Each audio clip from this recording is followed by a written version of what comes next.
The Knicks got a much-needed win on Sunday night when they dropped the Cavaliers to end the 5-game losing streak at Madison Square Garden. It was a weird game with a bunch of traveling calls. So let's talk some Knicks hoops with New York Post sports reporter Zach Braziller.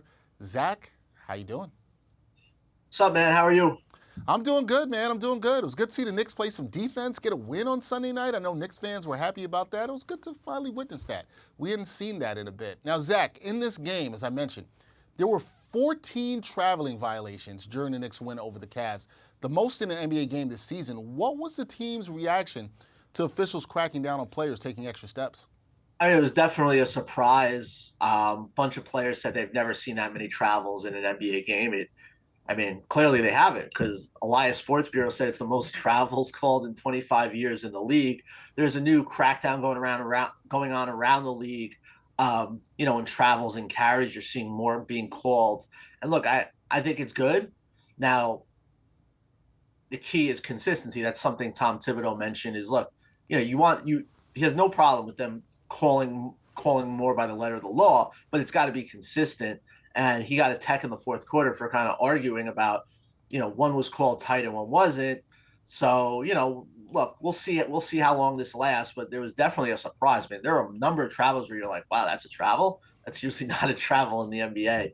So we'll see. We'll see if this is something that keeps up as we move forward here. Yeah, I think that's what fans want to see, and players too. They want to see that level of consistency when it comes to officiating. Now, the Knicks, as I said, they played some strong defense on Sunday, particularly Quentin Grimes. His defense on Donovan Mitchell, that was really good. Is Grimes now here to stay in the starting lineup?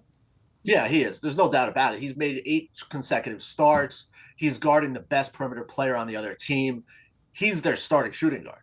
This is probably what would have happened on opening night if he didn't have that left foot injury where he missed most of training camp and almost the entire preseason. Then he missed most of the first month of the season. Like Tibbs loves him. He's a good shooter. He hasn't shot great yet this year, but I think that a lot of that is just because he was out for so long.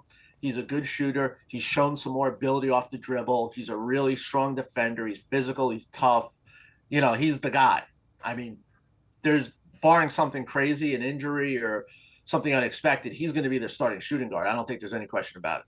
All right, now speaking of the lineup, going forward, what's the plan for the rotation? Will Miles McBride remain in it and Cam Reddish out? What should fans expect to see when the Hawks come to town on Wednesday?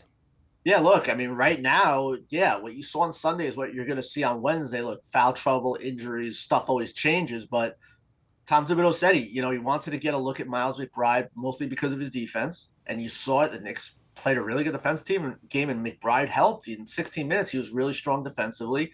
Cam Reddish is out of the rotation. I think Rose will be back in somewhat soon, but I think for now he's going to roll with 9 guys. He likes the rhythm it gives them. They're on that West Coast trip. He did that for a few games, and they won a few games, and then Knicks ended up kind of going back to 10. But he likes the rhythm and the flow that 9 guys gives them. So I think at least for Wednesday and maybe Friday in Charlotte, you're going to see these same 9 guys. All right, we will see how it plays out with the rotation and what the Knicks can do with the game coming up against the Hawks Wednesday night at the Garden. That is Zach Braziller. He covers the Knicks for the New York Post, sports reporter. Zach, thank you. Always good to talk some Knicks hoops with you.